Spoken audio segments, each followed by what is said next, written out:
오늘 블룸버그에 트럼프 EV 스캐테이션 threaten 54 billions in Korea plans 이렇게 기사가 떴습니다. 이 내용을 보면 어떤 새로운 내용들이 나온 게 아니고요. 우리나라가 이미 79조 정도의 자금을 미국에 해외 투자를 했습니다. 그래서 현지 공장을 짓고 있고 인프라들을 만들고 있죠.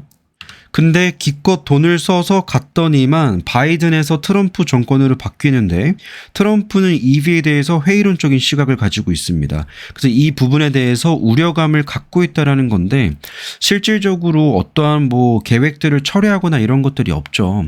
유일하게 계획들을 연기했던 거는 포스코 퓨처엠 쪽에서 있었습니다. 나머지 엔솔이나 SDI, SK온의 컨커를 보시면 알겠지만 트럼프 리스크에 대해서 감안하고 대비하겠다라고 얘기를 했고 엔솔 같은 경우에는 25년도에 대해서 보수적으로 바라보고 있습니다. 가장 먼저 나오는 게 포스코 퓨처엠이 연기를 했다라는 건데 이거 9월 26일 날 이미 완공 일정을 연기한 바가 있고요. 이 내용은 이미 반영이 되어 있습니다. 두 번째가 7,500달러의 소비자 세액 공제인데 IRA 보조금 관련돼서 두 개로 나뉜다라고 했죠. 30D랑 45X로 나뉩니다. 30D 생산 세액 공제 AMPC가 기업들에게 가는 영향이에요. 공장을 돈 들여서 지어놨는데 이러한 세액 공제를 못 받게 되었을 때는 해당 기업들이 리스크를 받을 수가 있습니다. 그래서 30D를 건드렸을 때는 정말 심각하게 바라봐야 되는 건데 이 부분에 대해서는 만약에 트럼프 정권에서 30D를 건든다라고 했을 때 우리나라 기업들 혹은 우리나라 정부가 항의해야 되는 부분들입니다. 근데 지금 트럼프가 언급하고 있는 거는 45X예요. 소비자 세액 공제라는 건 뭐냐면 소비자가 전기차를 구매했을 때 받게 되는 세액 공제입니다. 근데 트럼프는 이 부분에 대해서 인터뷰에서 어떻게 얘기를 했었냐? 세상엔 전기차, 내연기관차, 수소차, 하이브리드차 다양한 게 있고 그 안에 있는 전기차는 하나의 옵션일 뿐인 거다. 전기차 구매한다고 해서 보조금 주는 거는 비효율적이다. 그러니까 애초에 트럼프 입장 자체가 시장에 너무 많이 개입을 하지 말라는 겁니다.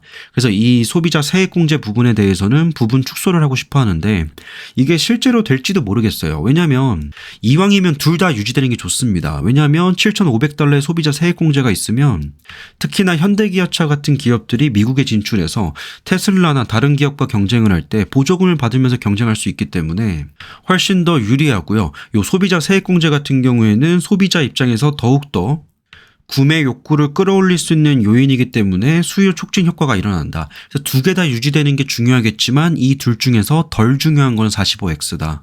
트럼프는 45X를 언급하고 있는 거고요. 다만 이 인센티브를 종료했을 때는 일자리가 위협받게 됩니다. 이 지도가 지금 EV 관련된 일자리가 어디에 포진되어 있나를 보는 거고 그 비중을 봤을 때는 가장 진한 게 많은 부분들을 차지하고 있는 게 미시간, 일리노이, 켄터키, 테너시, 텍사스, 캘리포니아 이렇게 되어 있습니다. 근데 해당 주들은 캘리포니아를 제외하고 나서 모든 주가 트럼프가 이긴 주입니다. 트럼프 입장에서는 만약에 EV 관련된 산업을 건드렸을 때 해당 일자리를 잃을 수도 있기 때문에 이건 또 고려할 대상이라는 거죠. 이렇게 섣부르게 판단을 내리기가 좀 애매한 상황이라는 겁니다. 이에 대해서 머티리얼즈 김병훈 대표는 EV에 대한 트럼프의 말 한마디 한마디 주의를 기울이고 있다. 주의를 기울이고 있을 뿐이지 별도의 계획을 처리하겠다 이런 내용은 없었고요. 삼성, SDI와 스텔란티스 같은 경우에는 75억 달러를 제공받습니다. 이거는 공짜로 받는 게 아니라 대출 프로그램을 통해서 돈을 빌려오는 건데 지금 SDI랑 스텔란티스가 인디애나주에 짓고 있는 공장은 25년도에 하나 완공되고 보시면 1공장, 2공장이 있어요. 두 개 합쳤을 때 67GWh입니다. 하나가 25년도에 완공되고 하나는 27년도에 완공됩니다. 이 과정에서 막대한 돈이 필요하겠죠. 그래서 미 행정부로부터 75억 달러의 대출을 받습니다. 미국에 진출함으로써 얻을 수 있는 게 IRA 효과도 있지만 이 대출 프로그램도 매우 셉니다. 그래서 이 대출 프로그램은 지금 미국 내에서는 풍력 발전, 태양력 발전 이런 기업들이 대출 프로그램 통해서 돈을 빌려다가 사업을 진행하고 있는데 SDI나 스텔란티스 또한 조인트 벤처를 통해서 미 행정부로부터 75억 달러의 대출을 받는다. 근데 최근에 이거 관련돼서 라마스와미가 이거 한번 조사해봐야 된다라고 얘기를 했는데 그 부분에 있어서는 삼성 SDI에게는 리스크입니다. 실제로 조사를 해서 어떤 부분을 핀트를 잡을지는 모르겠는데 일단 그러한 언급이 최근에 있긴 했습니다. 해당 공장이 지어지는 게 배터리 벨트예요. 매우 중추적인 역할을 하는 미국 내에서도 중요한 지역입니다. 21년도부터 24년도 1분기까지 미국에서 해외 직접 투자와 리쇼어링의 약 절반을 차지했어요. 그리고 그 과정에서 한국의 FDI 해외 직접 투자와 미국 리쇼어링은 2023년도에 북미에서 2360개의 일자리를 창출했는데 우리나라가 가장 많이 창출해줬습니다. 미국에 고맙다고 하지 못할지언정 이건 좀 아니라고 생각을 하고, 해외 직접 투자액 추이를 보면 22년도에 역대급으로 늘었죠. 이때가 IRA가 시행될 때였습니다. 이때 바로 우리나라 기업들, 2차전지 기업들 포함해서 전기차 기업들까지 배터리 기업들이 모두 자금을 투입을 해서 진출을 했고요. 보시다시피 중국에 대한 투자는 2000년대 초반까지는 피크를 찍었으나 그 이후로 2006년도 들면서 점차 줄어들기 시작했고, 이때 역으로 미국의 비중이 늘어나기 시작합니다. 우리나라가 투자하는 가장 높은 비중은 현재도 미국이에요. 그 다음에 베트남, 그 다음에 여전히 중국이 3위로 남아있는데, 투자의 기준으로 봤을 때는 우리나라가 투자하는 비중 중에서 대부분이 미국으로 향합니다. 근데 재밌는 거는 22년도와 23년도에 잔금 처리를 하고 대부분의 투자를 집행해놨던 거고, 23년도부터 중반부터 24년도 1분기 지금까지도 미국에 대한 해외 직접 투자액이 눈에 띄게 증가한 게 없고 오히려 소강 단계에 와 있습니다. 그러니까 이미 우리나라 2차전지 기업들, 배터리 기업들은 다 22년도에 공장을 지으면서 막대한 자금을 투입을 했던 거고, 23년도와 24년도에 무리해서 투자하지 않았다라는 겁니다. 보시면 북미 지역, 파란 선을 보시면 알겠지만 22년도와 23년도에 막대한 투자를 하고 24년도 들어서는 소강 상태에 접어들었다. 그 와중에 중국의 비중, 특히나 이게 아시아에 포함된 게 중국인데 이 비중은 지금 많이 줄었고 역대 최저치를 찍고 있다.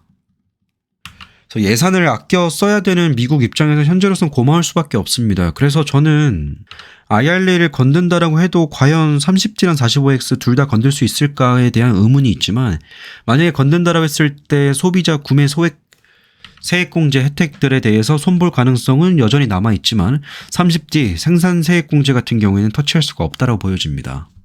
한국 기업이 본인들의 돈을 써서 미국에 진출해서 고용 창출도 만들어주고 경제적 부가가치도 만들어주는데 미국 입장에서 이걸 마다할 이유가 없기 때문인 겁니다. 가장 IRA로부터 많은 혜택을 받고, 이거는 다르게 얘기했을 때 IRA의 어떤 손보는 행위가 나왔을 때 가장 큰 영향을 받을 수밖에 없는 게 LG 엔솔입니다. 엔솔이 올해만 해도 7억 7,300만 달러, 우리나라 돈으로 1조 원 정도를 이미 IRA 크레딧을 받았어요. SK온도 받긴 했지만 규모가 작은 편이고 내년 1분기부터 본격적으로 받을 예정이었고, 삼성 SDI 또한 내년부터 받기로 되어 있었습니다. 그래서 지금까지 실적 측면에서 가장 의존도가 높게 반영된 거는 엔솔이에요. 그래서 엔솔 주주분들 입장에서는 이 IRA 크레딧 관련돼서 내용을 살펴봐야 된다. 그리고 여기에 반영된 게 30D 관련된 거지 45X는 아닙니다. 45X는 소비자가 받는 거예요. 그리고 마지막으로 CATL이 트럼프가 문을 열면 미국 공장 건설을 고려할 것이다. 지난달에 나온 내용인데, 여기에 가장 치명적인 전제 조건이 여기에 공장을 짓고 우리 노동자를 고용하라는 겁니다. 이거 복잡하게 볼 거 없고요. 미국과 중국의 임금 차이를 봅시다. 3배 차이 납니다. 나라별 중위 월급 기준으로 봤을 때 중국과 미국은 더 많이 차이 나죠. 심지어 이게 중국 상하이시 기준입니다. 3배 넘게 차이가 납니다.